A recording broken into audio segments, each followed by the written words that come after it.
My name is Victoria Jensen, and at 36, I'm a self-made tech entrepreneur with a net worth of $500 million. 10 years ago, I thought I had it all: a thriving cybersecurity empire, a stunning home in the Connecticut countryside, and a loving husband, Ryan, a corporate lawyer who seemed to adore me.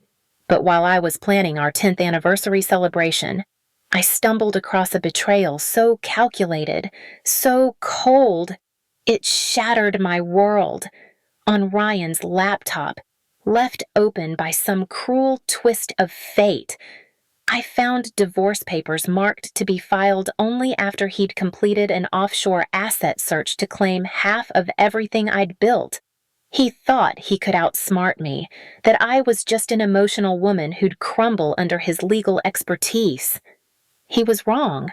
Ryan underestimated the strategic mind that turned a $50,000 loan into a $1 billion company. Little did he know, I'd spent my life anticipating threats before they materialized, and I wasn't about to let him steal my empire or my dignity. If you're watching this, I want to know where you're tuning in from. Drop your city in the comments, hit that subscribe button, and stick with me for a story of betrayal, resilience, and a comeback that left my ex-husband regretting the day he crossed me.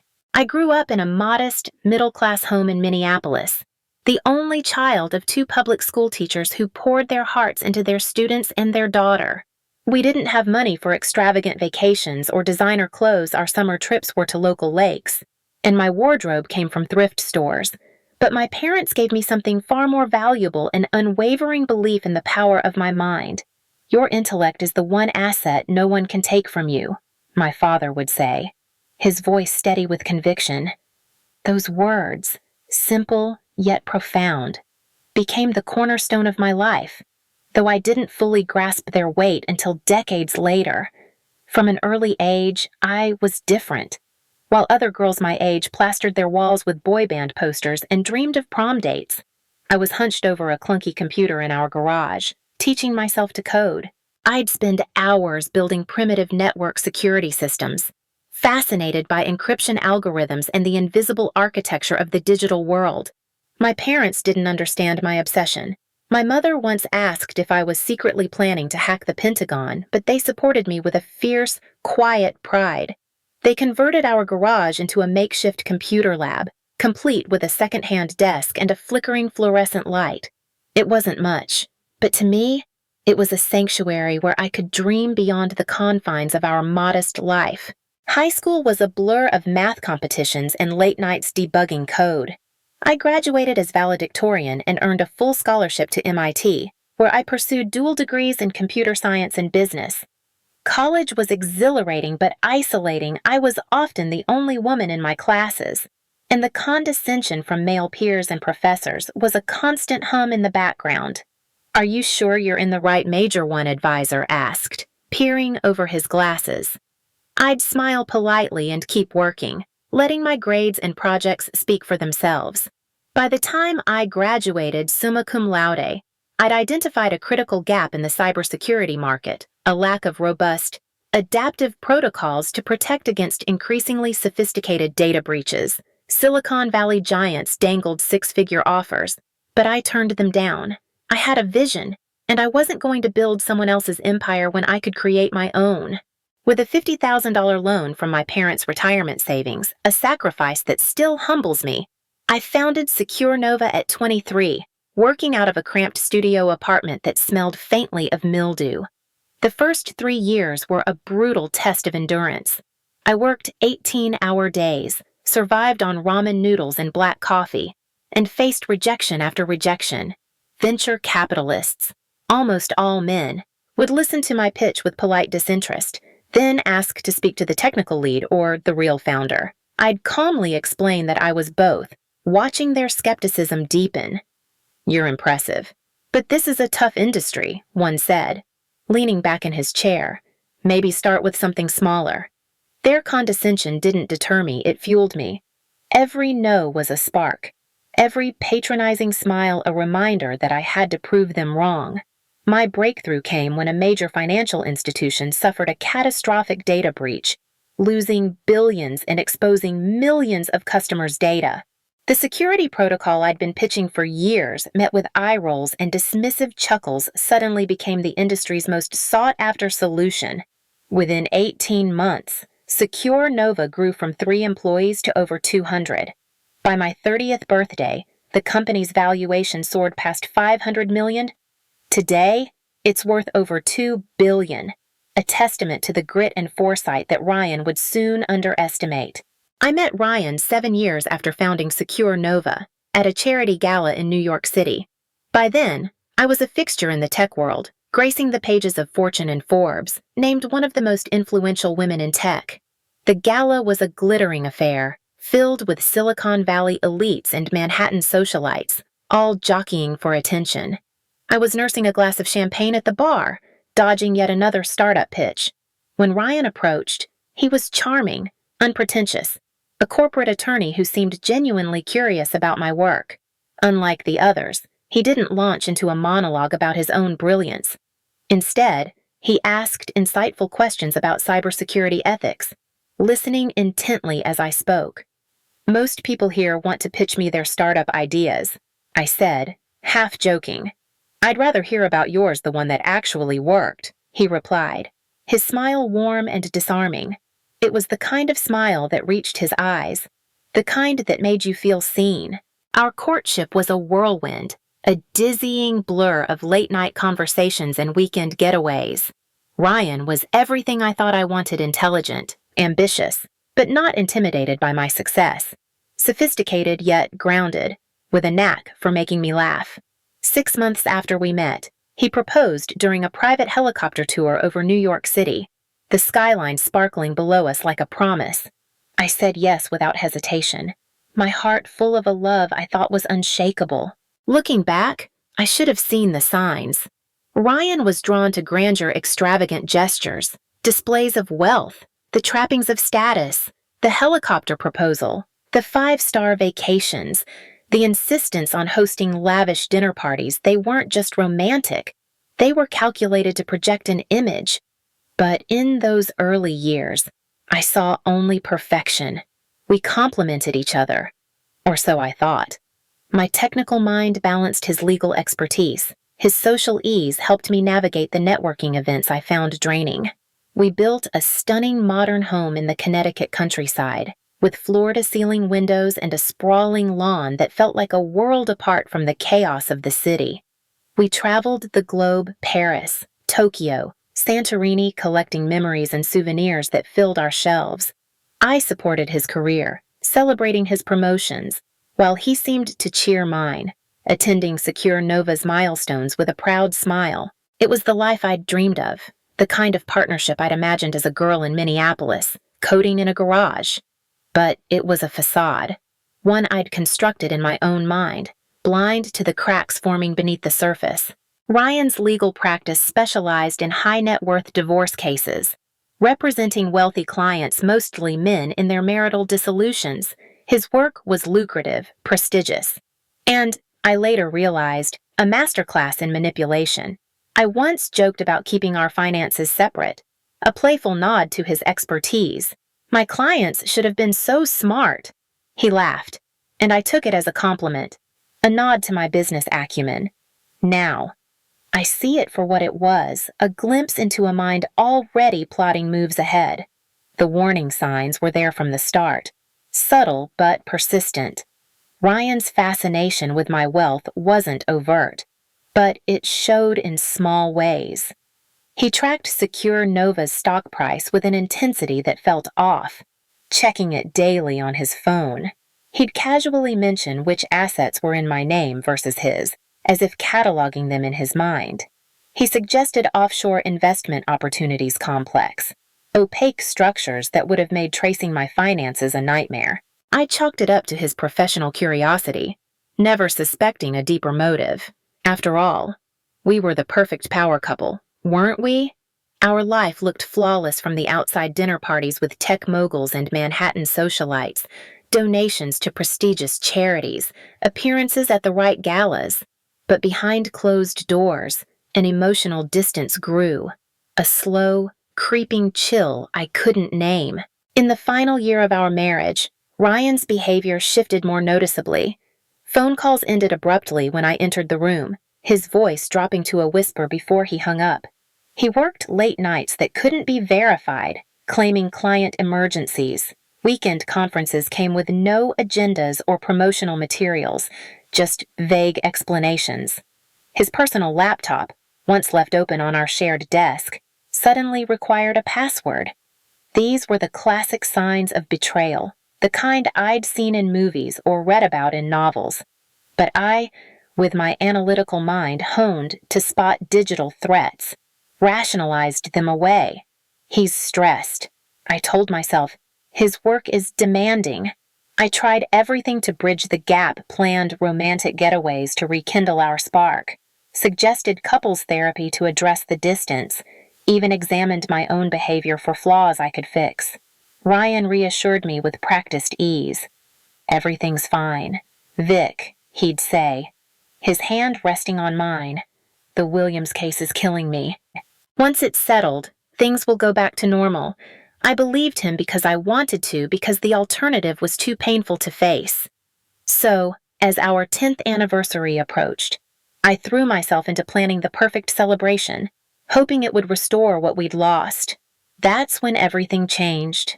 Ryan had left for what he claimed was a 3-day business trip to Chicago. Alone in our quiet house, I decided to use our home office to finalize the anniversary plans, a romantic getaway to the Maldives, a private villa on the North Island, just the two of us. Our shared desktop computer was already on, the screensaver cycling through photos of our life together, our wedding day, a ski trip in Aspen, a sunset in Santorini. The irony would hit me later. I moved the mouse, and the screen flickered to life, revealing Ryan's email account. He'd forgotten to log out, a rare, careless mistake for a man so meticulous. My first instinct was to close it. We'd always respected each other's privacy, an unspoken rule in our marriage. But a subject line in his inbox stopped me cold. Offshore asset search, Jensen Holdings. My company's name. My heart pounded, a sickening mix of dread and suspicion. Why would anyone be searching my assets? I hesitated, my finger hovering over the mouse. Snooping felt wrong, a betrayal of trust, but the subject line gnawed at me, a splinter I couldn't ignore. I clicked. The email was from a private investigative firm in the Cayman Islands, notorious for helping wealthy individuals trace hidden assets in high-stakes divorces. The message was brief but gut-wrenching. Progress report attached as requested. Will continue monitoring transfers from primary accounts to offshore entities. Require additional authorization for Singapore holdings. My stomach churned as I opened the attachment. It was a meticulous breakdown of my business holdings, subsidiaries, investments, accounts I'd deliberately kept private, some opened before I'd even met Ryan. There were valuation estimates for Secure Nova's intellectual property, analyses of potential vulnerabilities in my corporate structure, even notes on my personal trusts. My hands trembled as I scrolled, the scope of the intrusion sinking in. This wasn't a casual inquiry. It was a surgical dissection of my empire. I clicked through more emails, each one a deeper cut. There were exchanges between Ryan and his divorce attorney colleagues, discussing precedents for dividing assets in cases involving high-net-worth wives. One email stood out, a dagger to the heart. A colleague asked, "Timeline." Ryan's reply, "After anniversary trip. Paperwork ready to file once offshore search completes." The room spun, my vision blurring. He wasn't planning a surprise gift, as I'd briefly, foolishly hoped. He was planning to divorce me, but only after he'd cataloged every cent I owned. The deepest wound came when I found emails between Ryan and his assistant, Rachel. I'd always liked Rachel, a bright, efficient woman in her late 20s who'd worked for Ryan for years. When friends raised eyebrows at their constant texting, I'd defended her. They work closely together. I'd said, "It's professional." The emails proved me wrong. V still suspects nothing. Ryan wrote, "Anniversary plans proceeding. Maldives confirmed. Private villa on North Island. We'll tell her about us after filing, once assets are secured. Rachel's reply was gleeful, cruel. Can't wait to see her face when she realizes she's funded our future together. That beachfront property in Maui is getting closer every day. I read their exchange 3 times, each word a fresh stab. They weren't just having an affair, they were plotting to use my wealth to build their new life, laughing at my ignorance, numb. I clicked through more files and found the drafted divorce petition saved on the desktop, dated 3 months ago, set to be filed a week after our anniversary trip.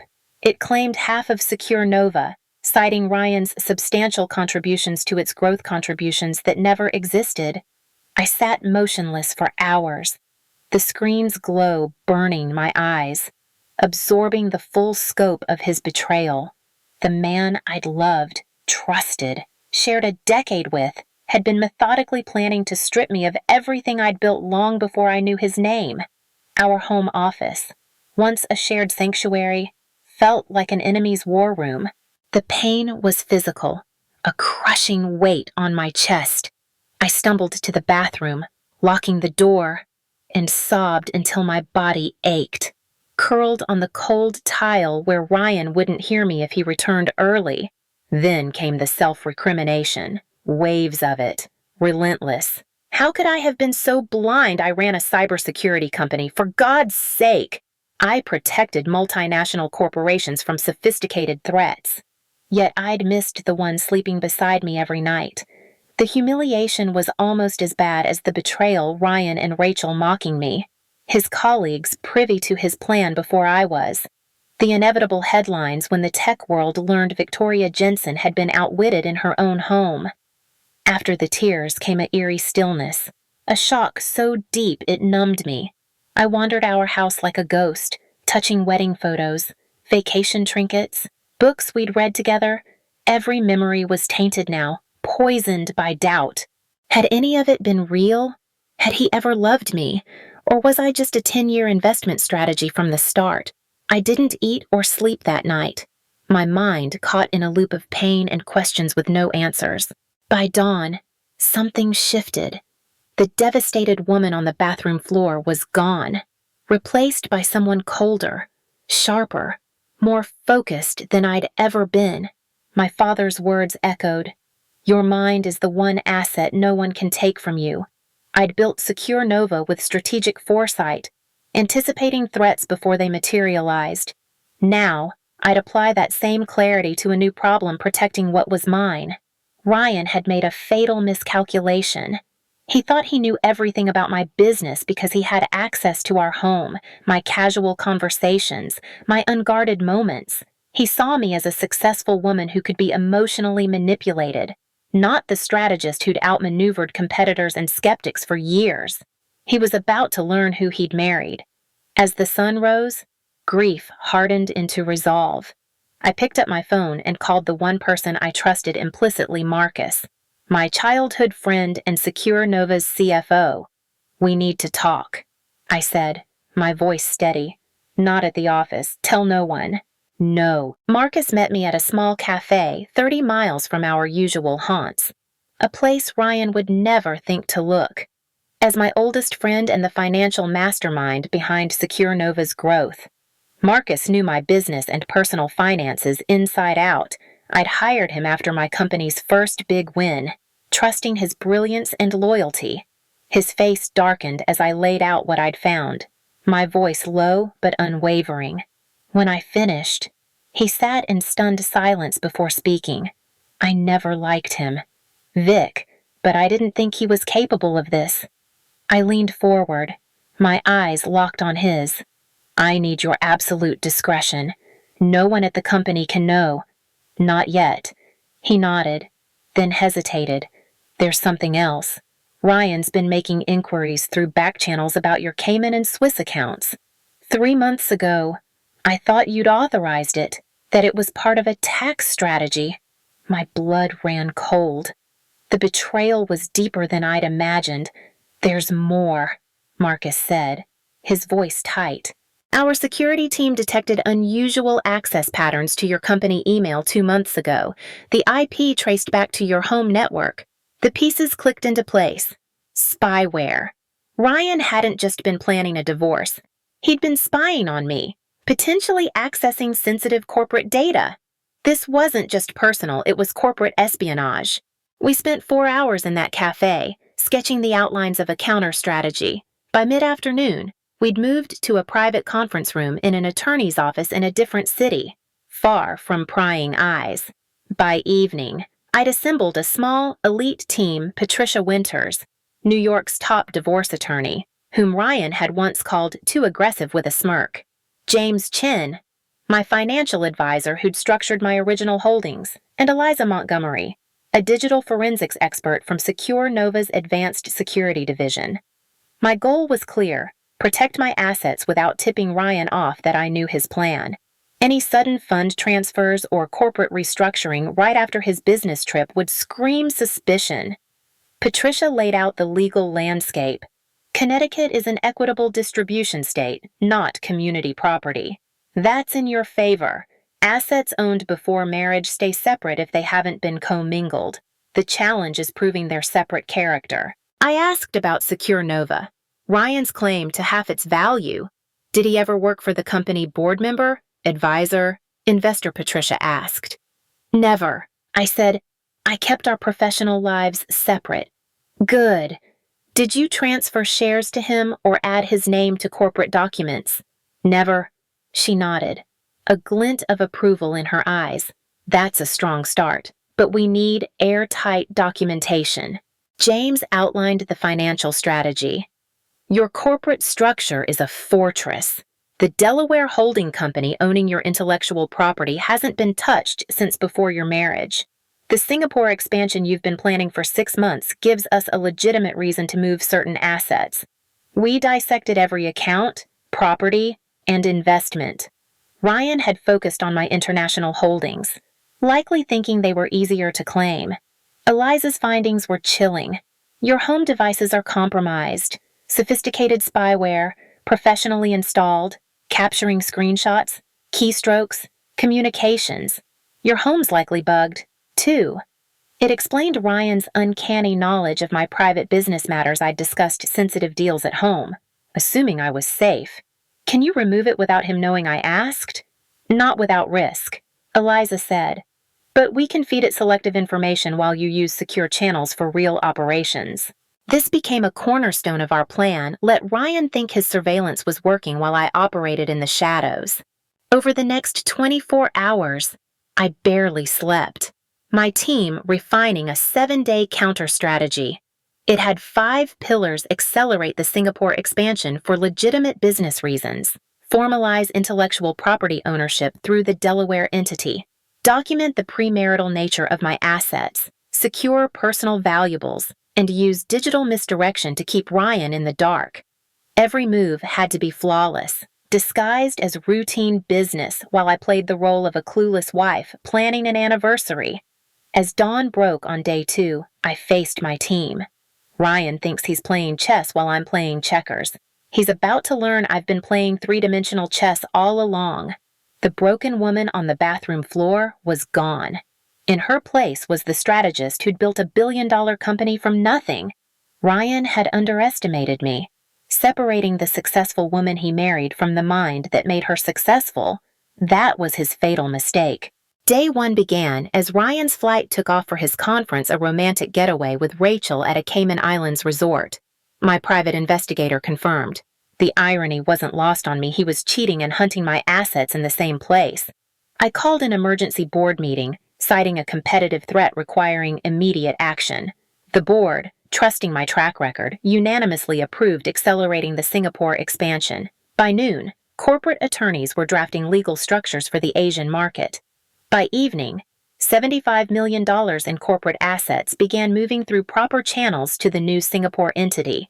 It was a sound business move, but also a brilliant shield. Corporate, not personal, assets, moved for reasons predating any divorce knowledge. My home office became a stage, knowing Ryan's spyware was watching every call, every email. Real planning happened on secure devices. in changing locations. I slept 3 hours, my mind a storm of strategy and pain.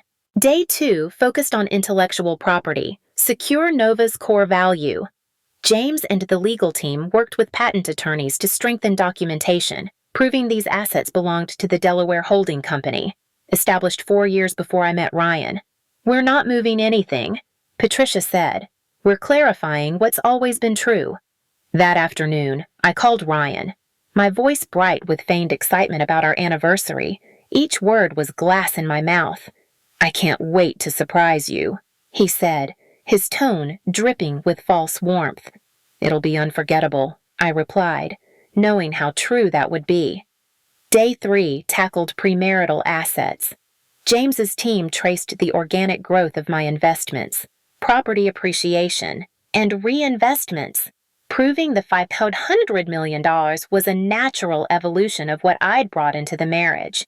I juggled normal business tasks, approving deals, planning the anniversary while reviewing complex financial structures. The cognitive dissonance was crushing. One moment, I was choosing a gift for a man betraying me. The next, I was fortifying my empire against him. I lost weight, battled insomnia, but my strategic focus never wavered. Day 4 centered on real estate vacation homes in Aspen, Martha's Vineyard, and Hawaii, all bought with premarital funds but appreciated during our marriage. "He'll claim the appreciation as marital property," Patricia warned. We documented that improvements were paid from my separate accounts, tying appreciation to my investments, not marital effort. I also learned Ryan had photographed documents in my home office, safe old statements, deeds. He didn't know I had duplicates in secure locations. Day 5 restructured my premarital trusts, ensuring they were untouchable. No contributions during marriage, the trust attorney said. His claim is negligible. That evening, my investigator reported Ryan and Rachel extending their trip, shopping for beachwear, celebrating their pre-divorce victory. The pain was sharp, but I channeled it into action. Day 6 was emotional. I inventoried family heirlooms, my grandmother's jewelry, gifts from before our marriage, moving them to a secure vault. It wasn't hiding, it was protecting. I found Ryan's old love letters, declarations of devotion now hollow. I boxed them as evidence of intent, a reminder of his duplicity. Day 7 was documentation. Every transaction, decision, and asset protection step was recorded with justifications unrelated to divorce. My team met one last time in a secure location. "Everything's defensible," Patricia said. "Standard business practice or prudent management." That night, I returned home. The house no longer a home, but a stage. In the bathroom mirror, I saw a changed woman, harder, wiser, ready. I slept well, prepared for the storm. Ryan returned Tuesday, tanned and smug, offering perfume as a gift from his trip. "I missed you," he lied, kissing my cheek. "Missed you too," I said, matching his act. He spun tales of a non-existent Chicago conference while I nodded, hiding my disgust. "I've been busy with anniversary plans," I said. "You'll be surprised." His eyes gleamed with calculation. "I have a surprise too. A second honeymoon in the Maldives, private villa, North Island, the trap from his emails." I feigned excitement, playing the naive wife. For 3 days, we danced a grotesque charade, planning a trip we'd never take, while he made covert calls to his attorney. Thursday, he announced dinner at my favorite restaurant to pre-celebrate. As I dressed, my investigator texted Ryan was meeting his divorce firm at 3 p.m., likely filing. At 5:30, his phone rang. He stepped outside, returning with fake regret. "Emergency with the Williams case. I have to go to the office." I played disappointed, knowing he was heading to the courthouse, alone, in my dinner dress. The finality hit. 10 years, ending in deception. The divorce petition arrived Friday via courier. I staged shock for the cameras, but the document was as expected a claim to half my assets, including secure Nova, based on lies about his contributions. Ryan returned, his charm gone, replaced by a cold attorney's demeanor. We should discuss this civilly, he said, sliding a 50-50 split proposal across the table. People grow apart. Let's divide assets fairly. The word fairly choked me. I'll need to review with my attorney, I said, my voice soft. His condescension was palpable. Take the weekend, but protracted battles only benefit lawyers. He saw me as weak, emotional. I let him believe it. Over the weekend, he alternated between patronizing lectures and cold withdrawal. I played devastated, the pain real despite my preparation. Monday, Ryan rushed to his attorney's office after a call, returning pale. Everything okay? I asked innocently. Just paperwork issues, he muttered. His team had hit my defenses offshore. Reports didn't match his expectations.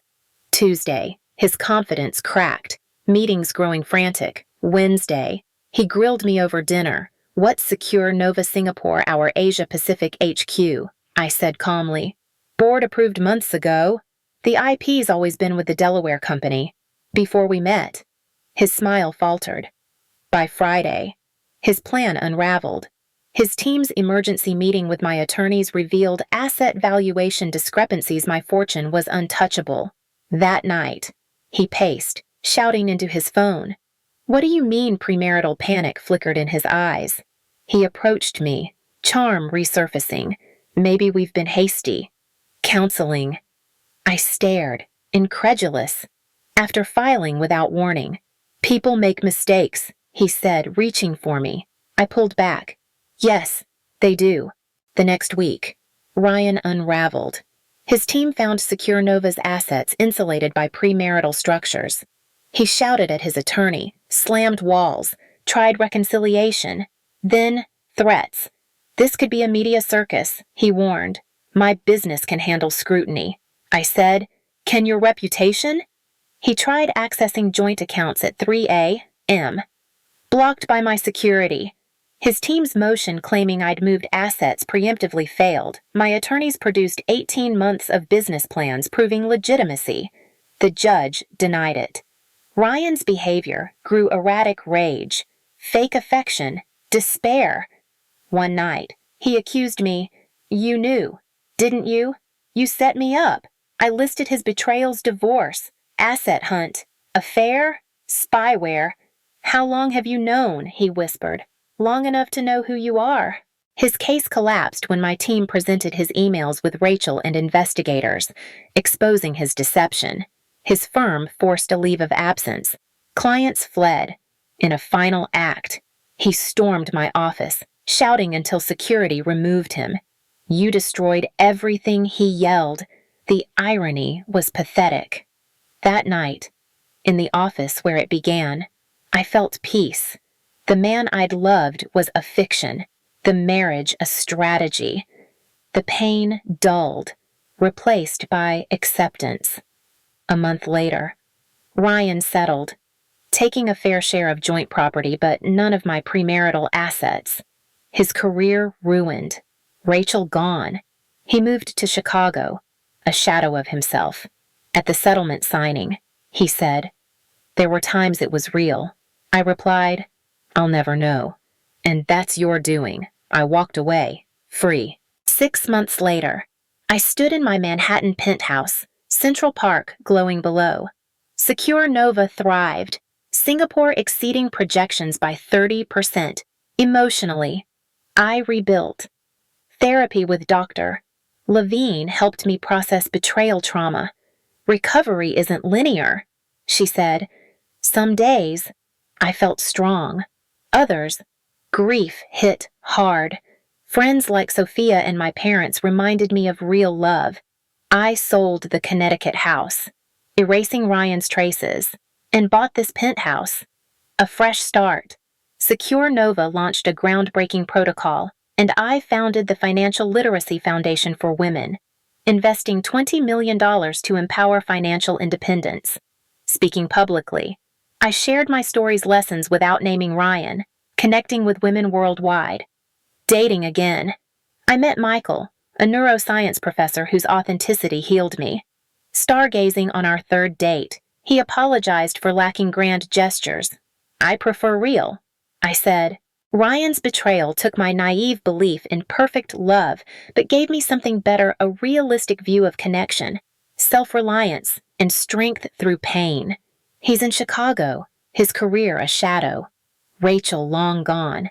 I feel no joy in his fall, only sadness for his wasted potential.